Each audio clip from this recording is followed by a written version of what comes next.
Have you ever wanted to install a dimmer switch on a particular room in your house, say a dining room light fixture? I say, why not install a Wi-Fi dimmer switch?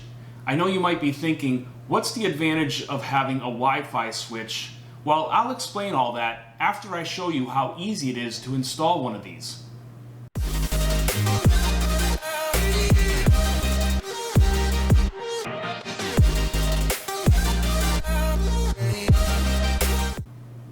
I'm going to be showing you how to install a GOSUND Wi-Fi dimmer switch. I picked these up on Amazon.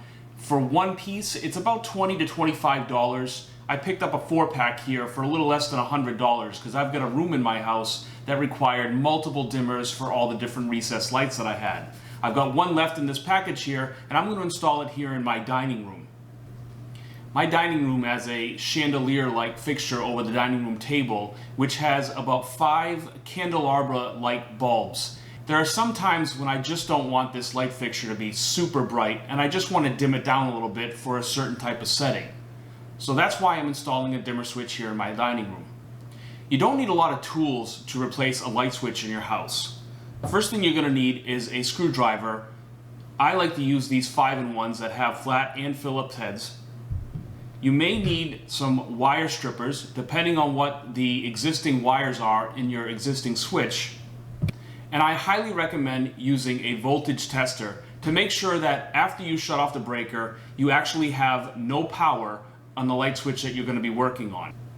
Voltage testers are really great, and I always test them on a circuit that I know is actually live, like an outlet, to make sure that the thing actually works before I go ahead and trust that it's telling me something accurate in an electrical box that I'm going to be sticking my hands in. When you get your light switch, there's not a whole lot of things that you'll have to play around with here. It's basically the switch with the wires you're going to be connecting, some wire nuts in order to make the connections, and your cover plate along with some cover plate screws that will all come packaged. Some of the things that make connecting a Wi-Fi switch different than a normal switch is Wi-Fi switches, at least the ones that I'm using here by GOSUND, require that you connect into the neutral wires that are in your box. These are the white wires that are usually tied together and stuffed in the back of an electrical box when it comes to making a switch. In this case, you're actually going to have to tie into that and connect into it. Of course, you're going to connect your ground, which is the green wire, and then you've got your live and load wires. Live meaning power coming from your panel, and load meaning wire going to your light fixture. All these connections are going to be made using wire nuts instead of the screw type terminals, which are probably going to be on your existing switch. Here is the switch that I'm going to replace with my Wi-Fi dimmer. This is a single pole switch, meaning one switch, one light. If you've got multiple switches controlling the light, you're going to need what's called a 3-way dimmer switch to work with the multiple switches to control that single fixture. The first thing you're going to want to do is determine which breaker shuts off this particular light switch, so that way you're not working with live wires. I recommend turning on your light and then going down to your panel. Hopefully it's labeled. If not, it's going to take a little bit of time, but take your time and do it right and make sure that you get the right breaker that shuts off that light. Now that you've killed the breaker that shuts off the switch and the light, it's time to take the cover off.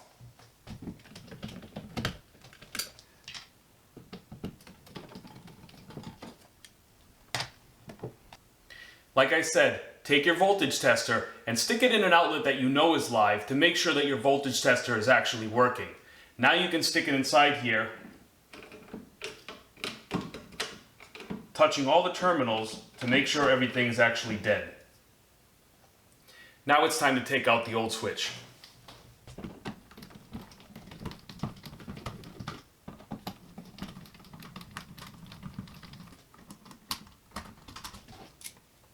Carefully pull out all the wires, and then you'll be able to unscrew the wires from the terminals.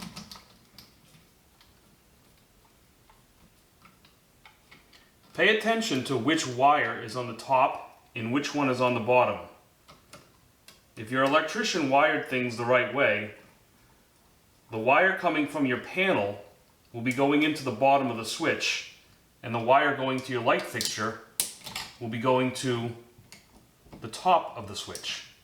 That will be important to determine line and load. If your existing wires were wrapped around screw terminals, they'll be curled like this. You can either straighten out those curls, or you can clip them off and strip new straight wires. Because you're going to need straight wires in order to use the wire nuts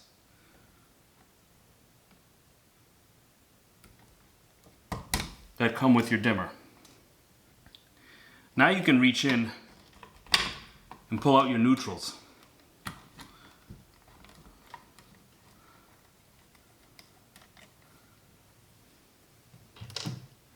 The connections on this are very simple. Your bare copper wire is your ground, which will go to your green wire on the back of the switch.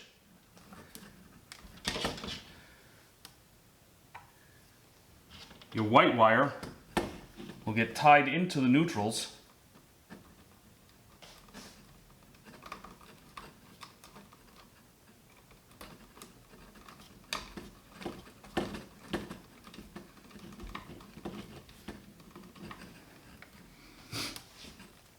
And then here's where you got to be careful. You want to make sure that you got your line and load wires correct. That way when you switch your switch on, it will actually go on and not the opposite.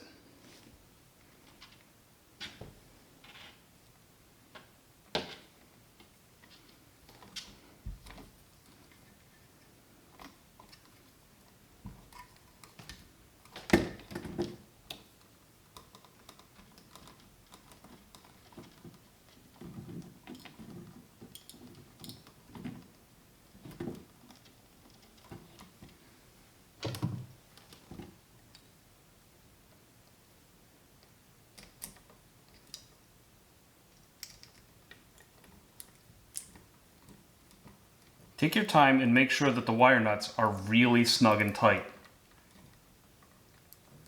Reason being is you're going to have to cram all this stuff back into that box to make sure that fits, because that's the one thing about a Wi-Fi dimmer that makes things a little bit more complicated is the switch itself is a little bit more beefy and takes up more space inside that box. So you've got to make sure you've got enough room to shove everything back in there so that the switch actually fits in nice and flush.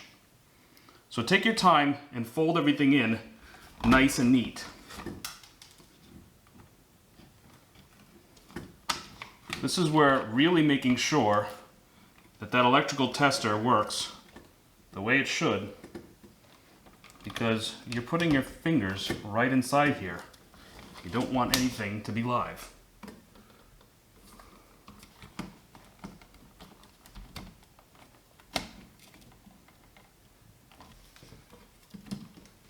Once everything's pressed into place and the switch fits,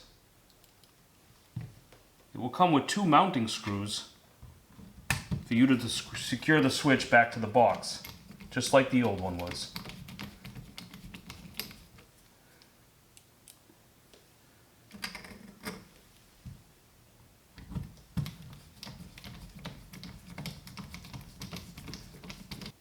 Now that you've got everything connected and the switch is secure, you're going to want to test it out before you go ahead and put that trim plate on.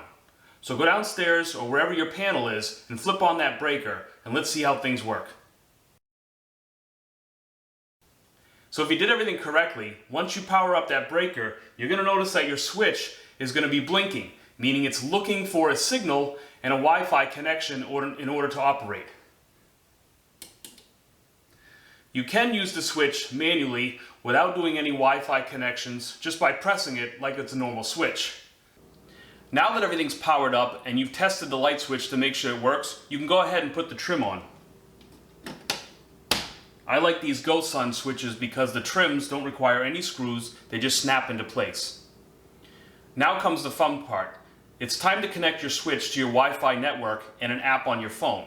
I highly recommend you go ahead and download the app ahead of time from your phone's app store. Once you've got the app downloaded, if your switch is already blinking, that means it's looking for a Wi-Fi connection. If it's not blinking, most of the time you just long hold the switch down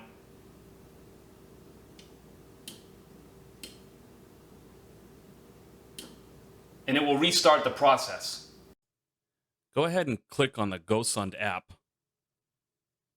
Then select the device that you're trying to sync, which in this case would be the switch. Then make sure you have the right Wi-Fi network and password. And go ahead and confirm that the light is still blinking. Now the device will actually go through the connecting and syncing process. This may take a couple of minutes, and you will notice that the light will sometimes turn on and turn off during this process.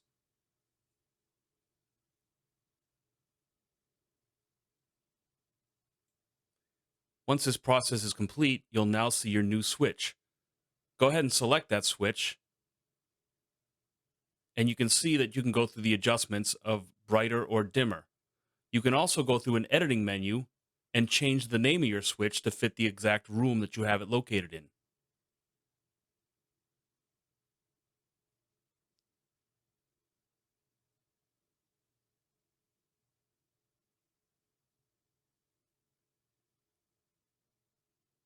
Now you can actually locate it in a specific room according to your app's locations. Simply hit the icon of the light bulb and the switch turns on and off, and then you can make the adjustments.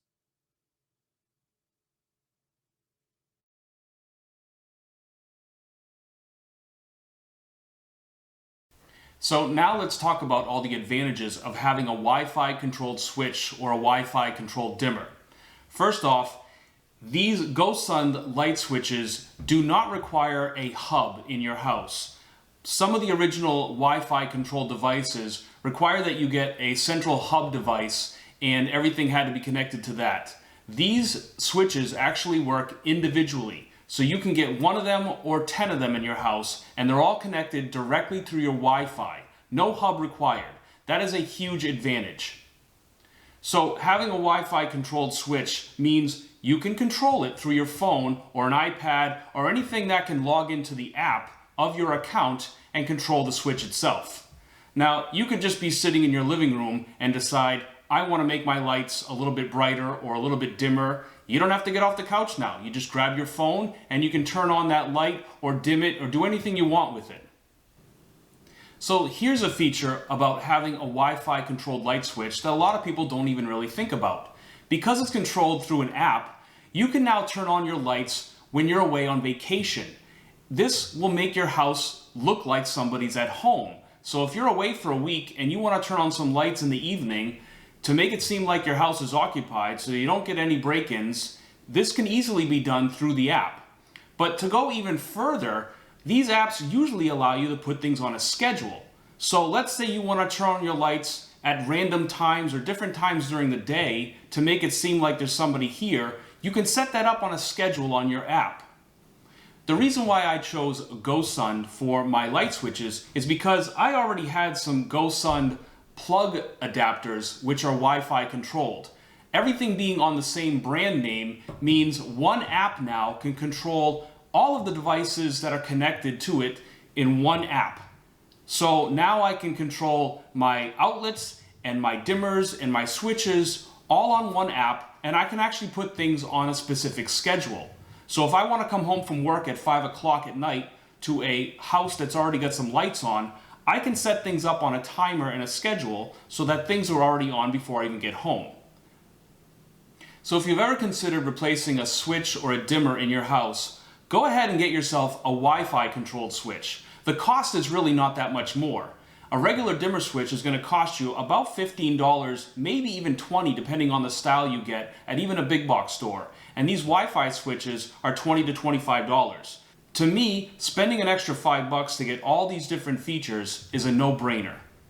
Thanks for watching, guys. Feel free to leave some comments below. And click that like and subscribe button if you like these videos. I'll see you on the next one.